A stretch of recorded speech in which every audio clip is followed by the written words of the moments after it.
Free कर दिया, दिल्ली के स्कूल के काया पलट कर दी। जो 300 साढ़े 300 करोड़ में ओवरब्रिज बनता था वो 100-150 करोड़ में बनाया, और दिल्ली में 12 लाख से ज्यादा नौकरियां दे दी पिछले 7-8 साल में। तो दिल्ली का नक्शा पलट दिया भाई साहब, और दिल्ली पर 1 रुपया कर्जा भी नहीं होने दिया। तो अब इनकी निगाह ये है कहीं केजरीवाल दिल्ली और पंजाब से बाहर ना फैल जाए, वरना ये सारी चीजें लोगों को पता चल जाएंगी पूरे देश में। तो भाई साहब राजस्थान के स्टूडेंटों को नौकरी उनकी डिग्री के मुताबिक मिलनी चाहिए कि नहीं मिलनी चाहिए? राजस्थान के बुजुर्गों को, आपके माँ बाप को अच्छा इलाज फ्री में मिलना चाहिए या नहीं मिलना चाहिए? बिजली फ्री होनी चाहिए या नहीं होनी चाहिए? और ये कहते हैं कि ये तो फ्री की रेवड़ी बांटते हैं, ये तो फ्री की रेवड़ी बांटते हैं। बड़े साहब कहते हैं, बड़े साहब वो कहते हैं ये फ्री की रेवड़ी बांटते हैं केजरीवाल जी। अरे लोगों का टैक्स का पैसा है, लोगों से पैसा लेकर टैक्स का उसको लोगों पर ही लगाना है, तो ये फ्री की रेवड़ी कैसे हो गई? अगर ये फ्री की रेवड़ी है, यहाँ पर कुछ बीजेपी वाले भी खड़े होंगे,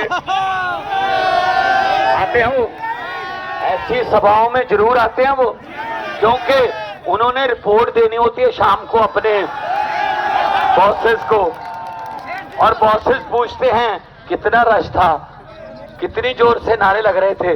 तो इतनी जोर से नारे लगाना आज कि वो कहें सर आपको बताने की क्या जरूरत है, आपको भी घर पे सुनी गए होंगे। तो अगर ये बिजली, ये शिक्षा, ये इलाज, ये मुफ्त की रेवड़ी है, तो बड़े साहब जी बता दीजिए 15 लाख हर खाते में आएगा। ये पापड़ किसने बेचा था? 2 करोड़ नौकरियां दे दूंगा हर साल, ये वाला झूठ किसने, जुमला किसने बोला था? बहुत हुई महंगाई की मार, अब की बार बीजेपी सरकार, अब महंगाई कम हो गई। गैस सिलेंडर का रेट बढ़ गया ना, तेल का रेट बढ़ गया ना, रेल बेच दी, एयरपोर्ट बेच दिए, LIC बेच दी, आपकी पेंशन खा गए, सब कुछ बेच दिया। और ये मत सोचना कि इतना कुछ बेच दिया कुछ खरीदा नहीं, खरीदा भी है। कौन? मीडिया। हाँ, कुछ मीडिया है। और मैं तालियां चाहूंगा ये वाले मीडिया के लिए, कम से कम इन्होंने हिम्मत तो की कैमरे लगाने की हमारे सामने। अब हमको टीवी पर आज शाम को दिखाना ना दिखाना तो इनके बॉस का काम है, लेकिन इन्होंने शूटिंग तो कर ली, कहीं ना कहीं तो काम आई जाएगी। तो भाई साहब जो झाड़ू है वो सफाई करता है। जब आप वोट डालने जाओगे, इलेक्शन की जो मशीन होती है उस पे आप देखना हर एक का नाम है और हर पार्टी के सामने चुनाव चिन्ह है। मेरी बात ये याद रखना, जयपुर में भगवंत मान आए थे और ये बात कह के गए थे, जहां भी जाता हूं वो कहता हूं कि वो बटन जो है जो दबाओगे, वो बटन ना तो कांग्रेस के पंजे का है, ना बीजेपी के कमल के फूल का है, ना ही वो किसी हाथी का है, ना ही किसी सीढ़ी का है, ना ही किसी दाती हथौड़े का है, और ना ही किसी तीर कमान का है, और ना ही किसी झाड़ू का है वो बटन। असल में राजस्थान वालों, वो बटन आपकी और आपके बच्चों की किस्मत का बटन है भाई साहब। इससे पहले आपके पास 2 ही बटन थे और उनमें से एक ही दबाना पड़ता था। किस्मत बदलनी है तो बटन बदल लो। किस्मत बदलनी है तो क्या बदलना है? और कौन सा बटन आ गया नया?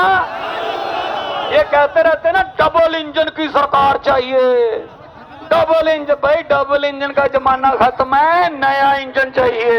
डबल इंजन पे क्या? और डबल इंजन पे ये देखिए नए मॉडल का इंजन पहुंच चुका है मार्केट में। डबल इंजन पे क्या? इलेक्ट्रॉनिक इंजन है, पोल्यूशन भी नहीं करता, स्पीड भी बहुत अच्छी है विकास की, और नया इंजन है। और दिल्ली में नया इंजन लगा, दिल्ली की पटड़ी जो गाड़ी है वो पटड़ी पे चढ़ गई। तो नए इंजन की जरूरत है, लेटेस्ट मॉडल के नए इंजन की। हमको 2 इंजनों की जरूरत नहीं है। डबल इंजन बेच गया। जो डबल इंजन है वो डबल करप्शन करता है फिर, ठीक है ना।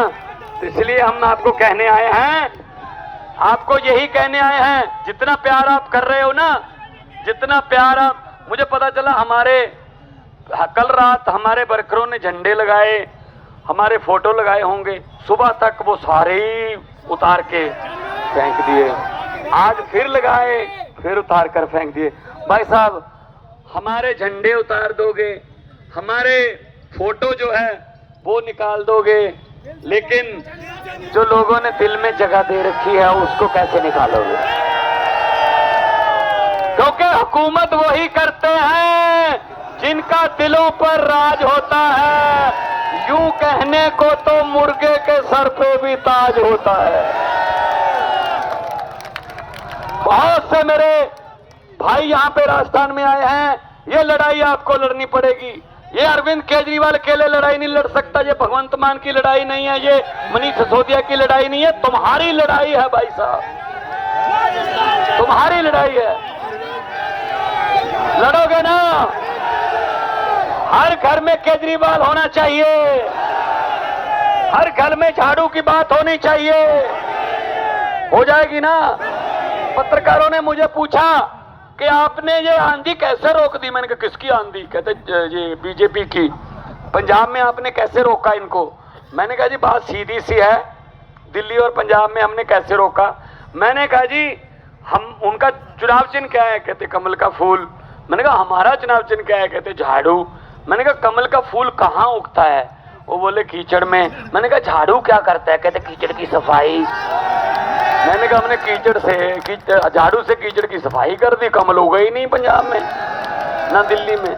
तो यही यहाँ करना पड़ेगा भाई साहब, यही यहाँ करना पड़ेगा, वरना मैं आपको बताता हूँ भाई साहब, अभी तो रेल, तेल, एयरपोर्ट, LIC बैंकें बेची हैं, अभी बहुत कुछ बेच देंगे।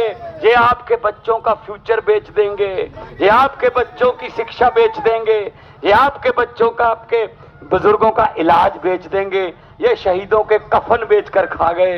इनसे क्या उम्मीद करते हो? ये पत्थर दिल लोग हैं। किसी नदिया के घाट पर, किसी नदिया के घाट पर अगर ये राजनीतिक लोग फंस जाते तो आम जनता के 2 होंठ भी बूंद बूंद पानी के लिए तरस जाते। शुक्र है, गनीमत है कि मौसम पर सरकार हुक्म चला नहीं सकती, वरना सारे के सारे बादल भी इनके खेतों में ही बरस जाते।